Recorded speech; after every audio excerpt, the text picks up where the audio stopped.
ख़वातीन कैसा किरदार अदा करें कि वो को पता चले कि ये अज़ादार इमाम हुसैन अलैहिस्सलाम है, अज़ादार साईं फ़ातिमा ज़हरा सलामुल्लाह अलैहा है और अज़ादार साईं ज़ैनब सलामुल्लाह अलैहा है।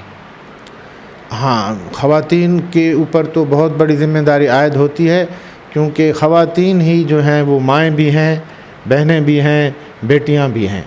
और उनका जो सबसे पहला जो उनका जो है बहुत ही यानी ज़रूरत है उसकी, और बहुत उनको जो है वो उनके ऊपर ज़िम्मेदारी है, वो है हिजाब।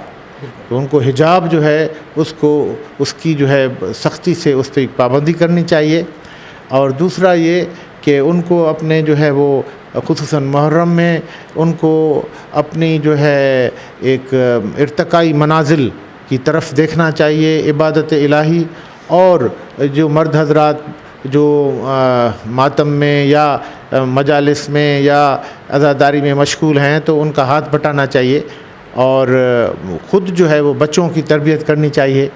तो औरत ये तो बहुत बड़ा टॉपिक है, इस पे तो बात करते करते दिनों गुजर जाएंगे। बिल्कुल। ये यही ख़वातीन ही होती हैं जो आज़ादारी पैदा बनाती हैं।